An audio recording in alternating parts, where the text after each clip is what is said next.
여도선 목사입니다. 사랑하는 우리 구독자 여러분과 함께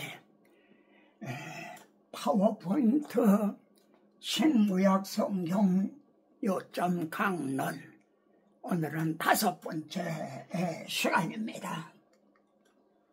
레위기 23장을 중심으로 해서요, 3대 절기를 지키라. 이 3대 절기는 하나님의 구원 계획을 아주 요약해 놓은, 집약해 놓은 참으로 절묘한 이 절기입니다. 제가 이처럼 신구약 성경 요점 강론을 증언하는 그 제 마음, 그 이유가 무엇인가? 레위기 보면은 짐승을 잡거든 피를 흘리죠.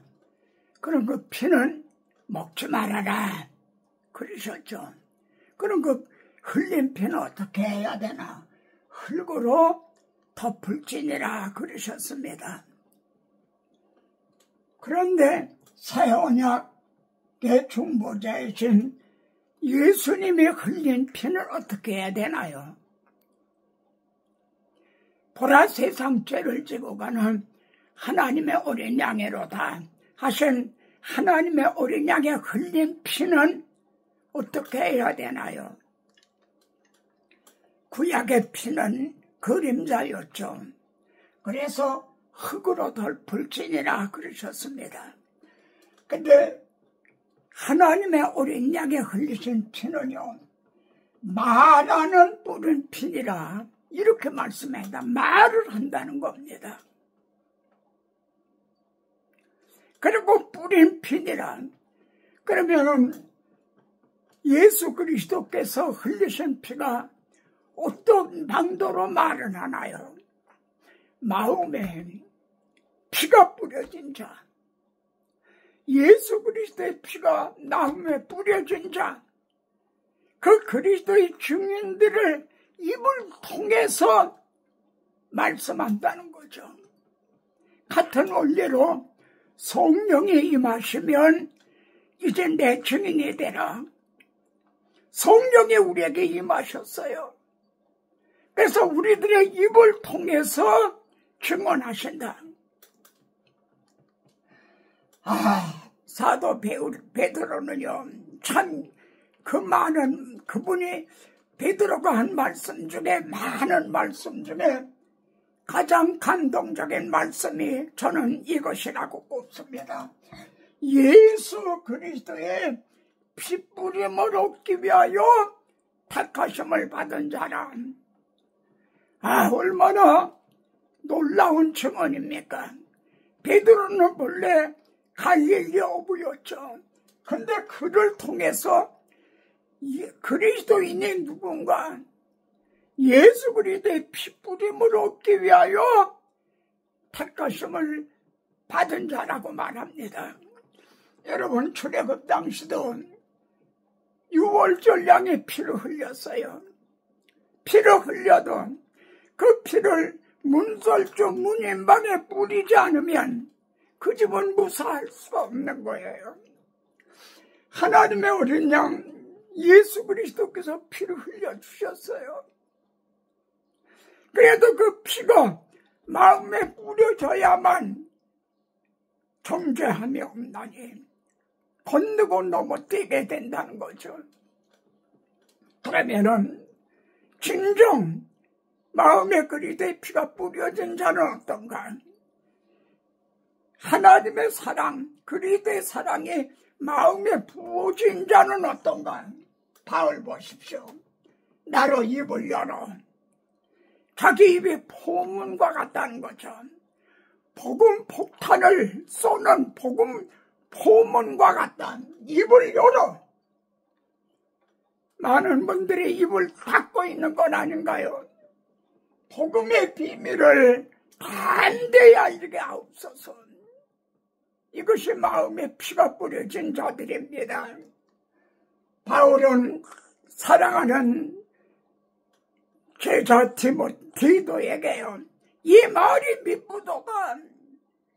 이건 믿을 만한 진실한 말씀이다. 너는 굳세게 말하라. 이 복음의 비밀을 단대히 말하게 하소서. 굳세게 말하라. 여러분, 이것이 구약에 나오는 나팔절입니다. 나팔을 불라는 거죠. 제가 3대 절기를 말씀하는 건 전에 말씀한 겁니다. 아마 여러분도 다 아시는 말씀일 거예요. 그런데 왜 이를 제가 또 강조하고 있는가? 이 전해진 말씀이 흙으로 덮을지니라 덮어져 있는 것 같다는 거죠. 제가 증언한 말씀이 한 번 증언하면은 그저 지나가 버리고 마는 그 위에는 흙으로 덮은 말씀처럼 되는 것 같아서 말하는 물음핀이라.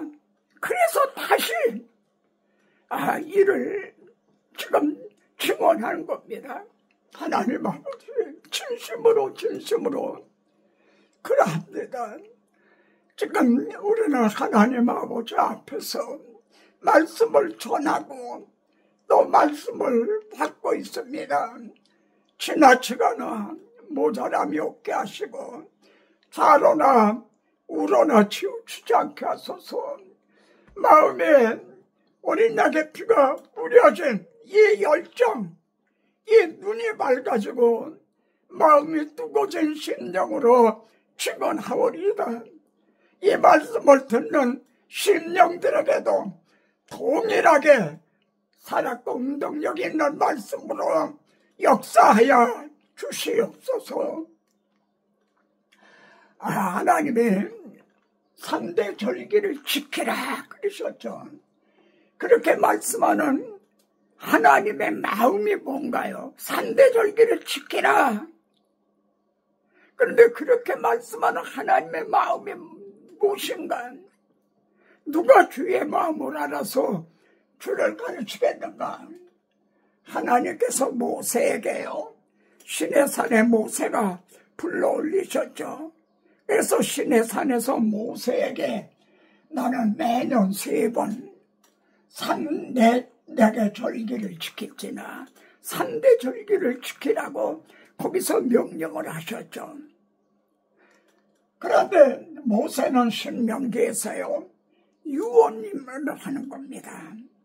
하나님께 받은 말씀을 유언을 하고 유언으로 다시 한번 다짐을 하는 거죠. 1년에 3번 그 6월절, 77절, 초막절을 여호와께서 택하신 곳에서 지키라.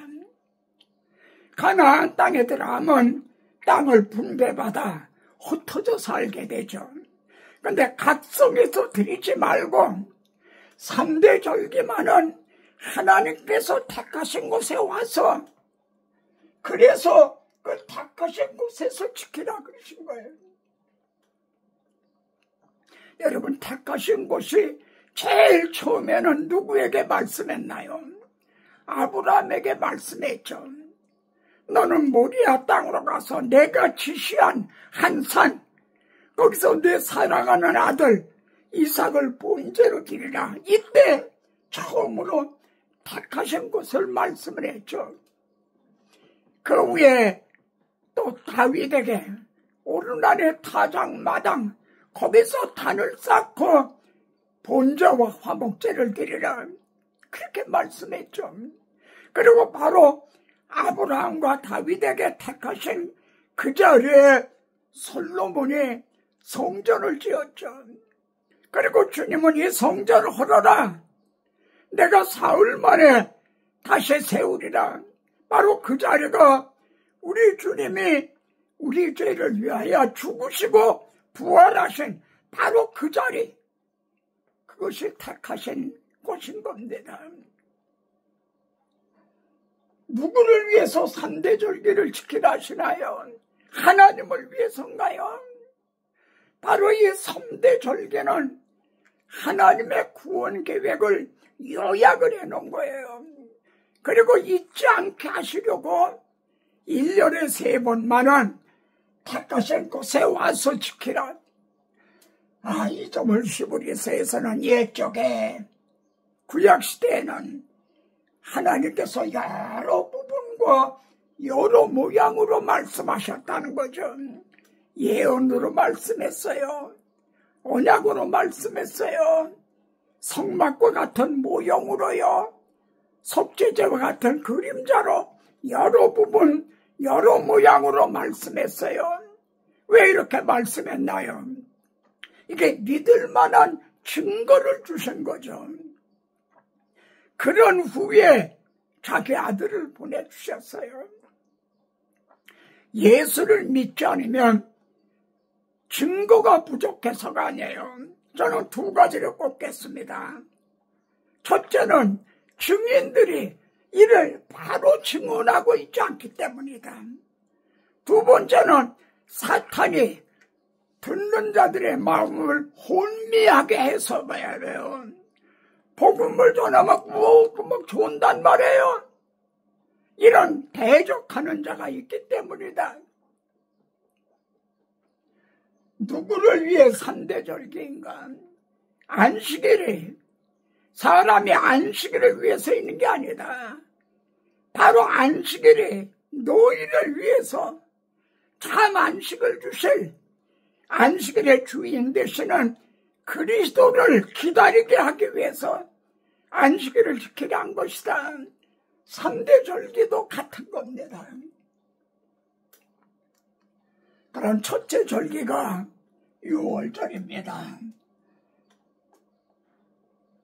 1월 14일 저녁은 여호와의 6월절이요. 여러분 6월절은요 하루 그것도 저녁 한 번뿐이에요. 1월 14일 저녁은 여호와의 6월절이라 한 번이에요. 그 후에 이튿날 15일은 여호와의 무교절이니 1회 동안 7회 동안 무교복을 먹으라. 여러분 6월절은 우리 주님께서 단독으로 단번에 이루신 거예요. 그래서 하루 그것도 저녁 한 번뿐이에요. 그런데 이 6월절 이 은혜를 받은 사람들은 무교절 누룩 없는 삶을 살기를 사모하게 된다는 거죠. 7일은요 완전수예요. 평생 동안 무교절에 그런 정신으로 살라는 거죠. 이해가 되십니까? 이 6월절이 어떻게 성취됐나요? 주님께서는 잡히던 날 밤에요. 너희와 함께 내가 이 고난받기 전에 6월절 먹기를 원하였노라. 첫 번 6월절이 출애굽의 밤이었어요. 이날은 마지막 6월절이에요. 근데 그림자로 지켜오던 6월절이 실체로 성찬으로 개혁이 되는 첫 번 성찬이었던 거죠. 원하였노라. 이때 주님이 십자가상에서 6월절 양이 되셔서 다 이루었다 선언하시자 성선 휘장이 찢어져 둘이 되고, 이게 무슨 뜻입니까? 구원의 문이 열려졌다는 거예요. 왜 성전에 막혔나요? 죄 때문에 막혀 있었죠. 근데 주님이 우리의 죄를 다 청산하심으로 열려진 거예요. 구원의 문이 열려졌어요. 구약시대 그 많은 제물이 드려졌어요. 매년 6월절을 지켰어요. 그런데도 휴장은 열려지지가 않았어요. 그건 그림자이기 때문이죠. 근데 단번에 휴장이 열려졌어요.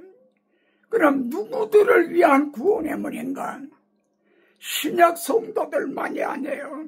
아브라함이나 모세나 다윗과 같은 구약시대의 성도들을 위한 또 구원의 문이기도 해요.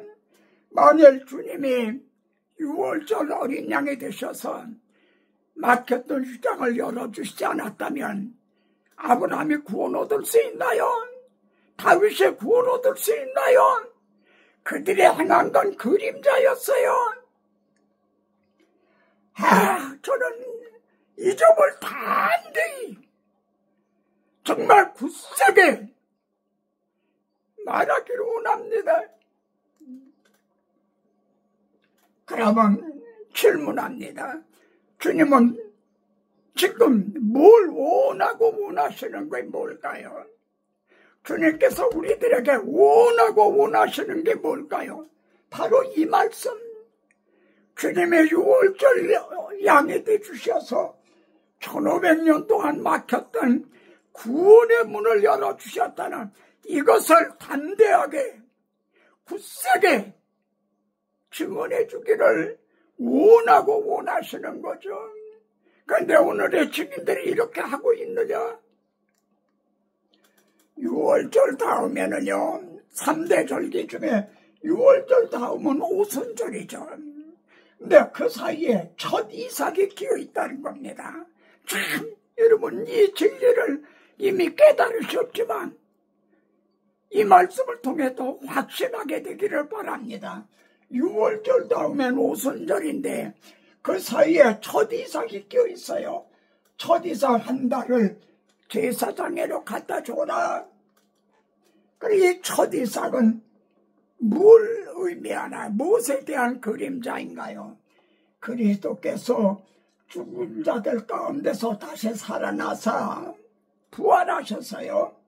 잠자는 자들의 첫 열매가 되셨도다. 바울은 이 복음의 비밀, 그리스도의 비밀을 깨닫고 이렇게 증언한 거예요. 잠자는 자들의 첫 열매가 되셨다. 주님이 부활하시지 못했다면 아브라함, 모세, 다윗이 부활할 수가 있나요? 주님이 첫 열매가 되셨어요. 테이프를 끊으셨어요. 그래서 부활의 문을 열어주신 거예요. 잠자는 자들, 이게 구약의 성도들이요. 예수 믿다 죽은 신약의 성도들인 거죠. 그래서 그리스도께서 부활하셨다 이렇게만 전하는 게 아니라 잠자는 자들의 첫 열매가 되셨다. 여러분 이걸 깨달았다면 정말 담대히 그리고 굳세게 말하게 되지 않겠나요? 그런데 첫 이삭을 제사장에 갖다 주면 안식의 이튿날에 흔들라는 거예요. 그것도 지정을 해주셨어요. 안식의 이튿날에 흔들 것이라. 그런데 놀랍게도 우리 주님께서 안식 후 첫날이 되려는 미명에 사셨네 예수 다시 사셨네. 잠자는 자들의 첫 열매가 되셨어요. 이것이 오늘 레위기 23장에 예시적으로요 그림자로 계시하신 겁니다. 바울이 깨닫고 증언한 복음의 비밀이죠. 신구약 성경을 보세요. 예수님의 부활을 첫 열매가 되셨다 이렇게 증언하는 건 바울이 유일합니다. 주님이 부활하실 첫 열매다. 그러므로 그때부터 본격적으로 이제 추수하게 되는 둘째, 셋째, 넷째 각각 차례대로 되리니 그러면 주님의 부활하신 뭐요? 그러니까 첫째, 첫 열매가 될 때부터 세라는 거예요. 날짜를 세어라. 그래서 일곱 안식일 수요일을 채우고 일곱 안식일이면 7, 7에 49, 49일이죠. 그리고 안식일이 끝날까지 합하여 50, 49에다 하나를 더한 50일을 계수하여 그래서 오순절인 거예요. 다사 오자 열순 부활하신 후 50일이 된 날이 오순절인 거예요. 어떻게 이 오순절이 어떻게 성취됐죠? 오순절이 이름에 제자들이 다 모였더니 주님의 승천하신 후에 제자들은요, 주님이 말씀하신 성령이 오순절에 오실 거라는 걸 알았던 것 같아요. 그래서 오순절이 이름에 다 한 곳에 마가다락방에 모였죠. 그때 성령이 임하심으로 오순절이 성취가 된 거죠. 그래서 새 소제를 드리라. 첫 이삭이 추슬됐으니까 첫 이삭으로 만든 새 소제를 드리라는 거예요. 새 소제를 드리라. 근데 이 새 소제가 어떻게 성취가 됐나요? 신약교회가 탄생을 했죠. 구약교회 시대는 물러가고 신약교회가 탄생을 했죠. 얼마나 놀라운 이 3대 절기에 감춰져 있는 그런 이 진리입니까? 더욱 분명한 비밀을 좀 보세요. 떡 2개를 흔들지니 그때는 떡 2개를 드리라는 거예요. 또 구약시대는 말입니다. 이렇게 12개를 드렸어요. 12교회를 12지파를 상징하기 때문이죠. 근데 왜 떡 2개를 드리라는가? 그럼 떡 2개는 무엇을 상징하는가? 여기 보세요. 그는 우리의 화평이신지라 둘로 하나를 만드사 유대인과 이방인 둘로 하나를 만드셨어요. 그래서 그로 말미암아 예수 그리스도로 말미암아 성령 안에서 우리 둘이 아버지께 나아가게 됐다는 거죠. 유대인과 이방인이 둘이 함께 예수 그리스도로 말미암아 성령님의 인도하심을 받아 아버지께 나아감으로 얻게 되었다. 얼마나 정말 믿을 만한 진실한 말씀입니까? 이 은혜로운 장면을 여러분이 한번 설명해 보세요. 근데 떡 2개를 드릴 때는요, 고운 가루에 누룩을 넣어서 부은 것이라는 거예요. 그래서 여호와께 드릴 것이면, 여러분, 누룩은 죄를 상징하는데 6월절이 되면 누룩을 다 제거를 했죠. 근데 떡 2개는 누룩을 넣어서 구운 것이라는 거예요. 그리고 여호와께 드릴지니라. 이걸 또 무슨 의미일까요? 누룩 넣은 떡과 함께 누룩 넣은 떡만을 드리는 게 아니에요. 흠없는 어린 양 7마리, 그걸 속죄제 본제로 함께 드리라는 거예요. 누룩 넣은 떡만을 드리면 받지 못하세요. 근데 흠없는 어린 양과 함께 속죄제 본제로 함께 드려지기 때문에 하나님 앞에 향기로운 냄새니라 하나님이 기쁘게 받으시게 된다는 거죠. 무슨 뜻입니까? 오순절에 성령이 임하셨어요. 그러니까 우리가 거듭났어요. 그런데도 우리 속에는 아직 누룩이 있다는 거죠. 그런데 흠없는 어린 양 예수 그리스도의 십자가 공로를 의지해서 드릴 때,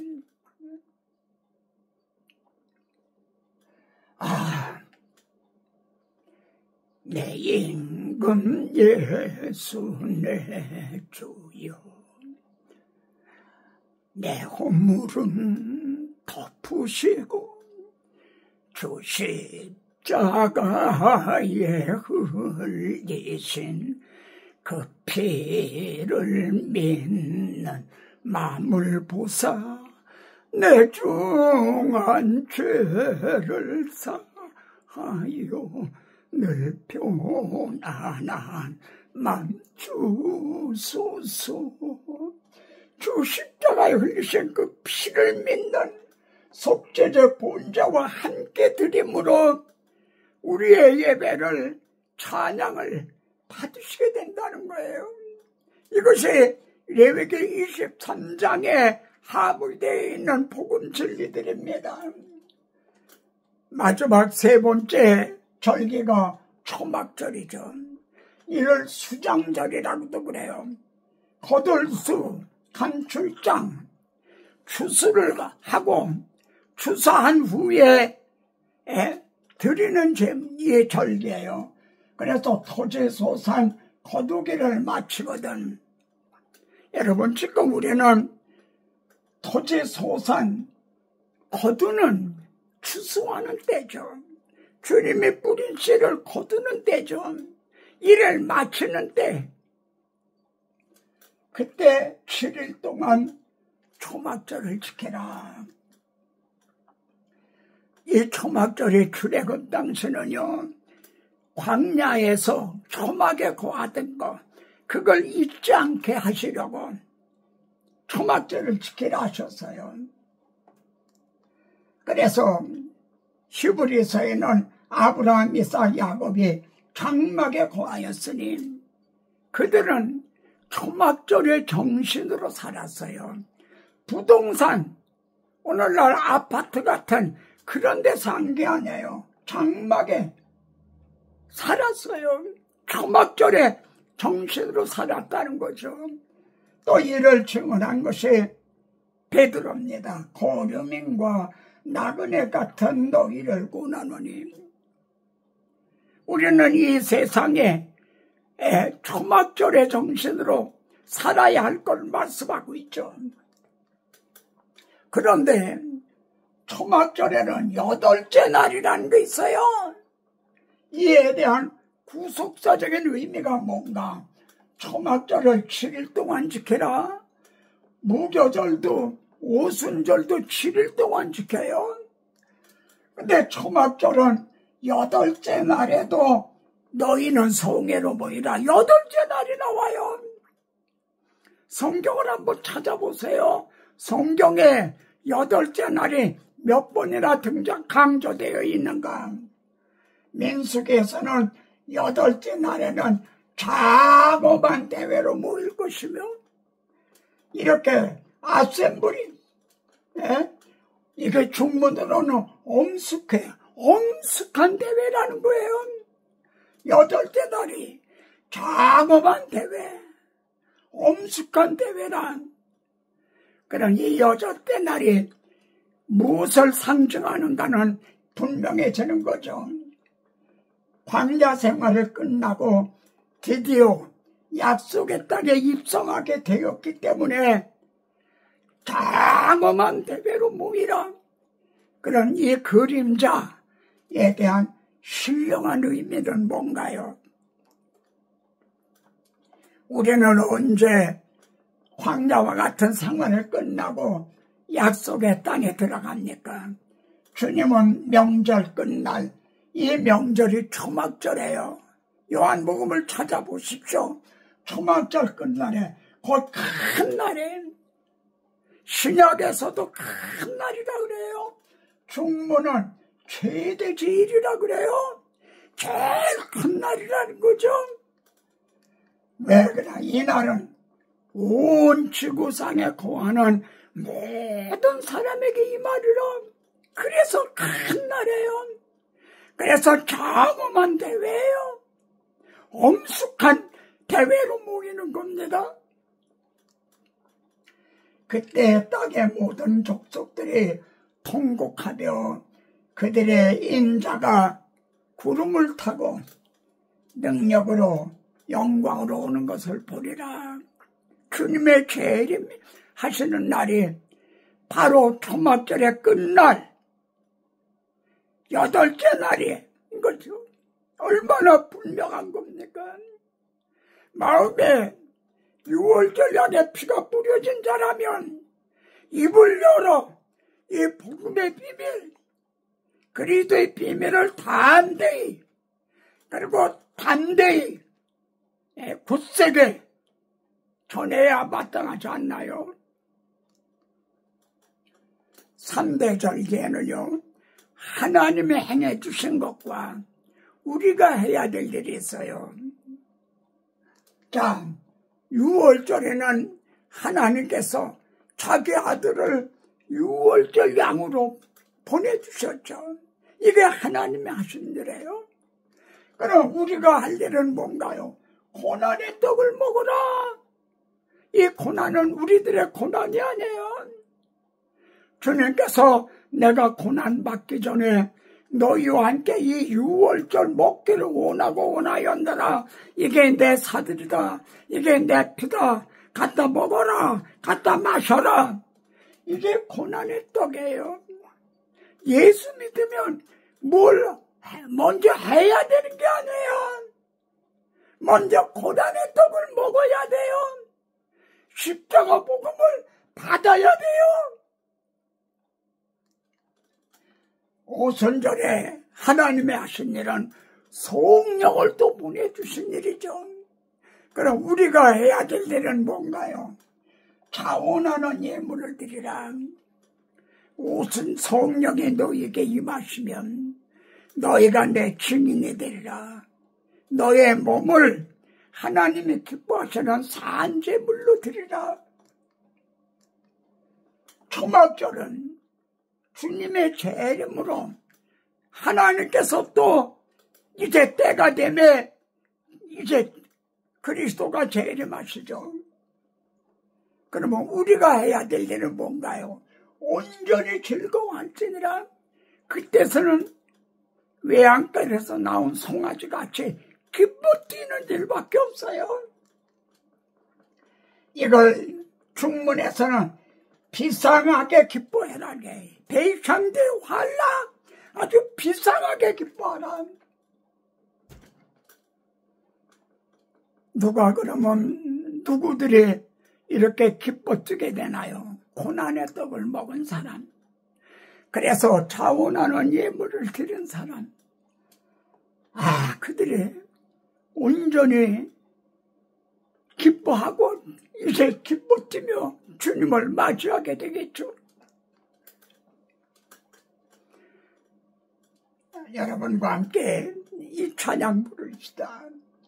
주 십자가를 지심으로 죄인을 구속하셨으니 그 피를 보고 믿는 자는 주의 진노를 면하겠네. 잠깐요. 그 피를 보고 믿는 자는, 이 피는 하나님이 보실 때, 내가 볼 때 넘어가리라 그러셨어요. 우리가 보는 게 아니에요. 그래서 이 가사를 그 피가 뿌려진 자는 하면 더 좋을 거 아닌가요? 그렇죠. 주 십자가를 지심으로 죄인을 구속하셨으니 그 피가 뿌려진 자는 주의 진노를 면하겠네. 내가 그 피를 6월절 그 양의 피를 볼 때에 내가 너를 넘어서 가래라. 다시 한번요. 주 십자가를 지심으로 죄인을 가셨으니 그 피가 뿌려진 자는 주의 진노를 면하겠네. 내가 그 피를 유월절 그 양의 피를 볼 때에 내가 너를 넘어서 가리라. 내가 그 피를 유월절 그 양의 피를 볼 때에 내가 너를 넘어서 가리라. 아버지 하나님, 그러합니다. 저희들을 유월절을 인양해 핏부림을 얻기 위하여 택하심을 받은 자들이옵니다. 어째 우리들의 하나님의 아들 그리스도께서 유월절 양이 되셨다는 것을 어째 우리가 잊을 수가 있겠나이까? 어째 이를 증언하지 않을 수가 있겠나이까? 우리를 피로 값주고 사신 후에 오순절에 성령이 오셔서 우리들에게 믿음을 주시고 성령으로 거듭나게 하여 주셨나이다. 이 은혜를 입은 자들은 어찌 자기를 내가 산 것이 아니라 내 안에 그리스도가 사신 것이라 자신의 몸을 산제물로 드리지 않을 수가 있겠나이까? 아버지요, 지금 우리는 여기까지 와 하나의 절기만이 남아 있습니다. 초막절의 정신으로 살아가는 중 여섯째 날 자그마한 대회로 모일 주님의 재림의 날을 기다리고 있나이다. 유월절 약의 핏불물 받은 사람, 그리하여 몸으로 산 제사를 드린 자들이 두 손을 들고 주님을 영접하며 기쁨으로 맞이해야 될 길을 확신합니다. 주여, 오늘 말씀에 성령의 나타나심과 능력으로 역사하셔서 소리나는 굴이 울리는 갱가리같이 되지 않게 하소서. 외치는 자만 천만은 생명수는 말랐도다. 그렇게 되지 않기를 원합니다. 눈이 밝아지고 마음이 뜨거워지고 하나님의 성령의 마음에 부어지고 예수 그리스도가 마음에 뿌려지게 하소서. 그리하여 이 시대 바울과 같은 복음 전도자들이 한 사람 또 한 사람 세워지게 하소서. 주께서도 더욱 원하시는 걸 압니다. 우리가 온갖 구하고 생각하는 것에 더 넘치도록 하여 주실 예수 그리스도 이름으로 기도드리옵나이다. 아멘. 아멘. 아멘. 아멘. 아멘. 아멘.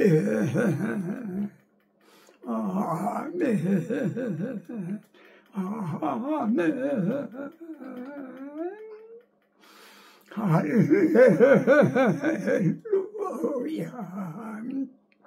할렐루야. 할렐루야.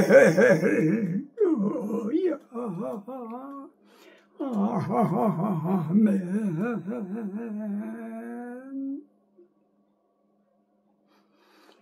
다음 시간에 또 뵙겠습니다.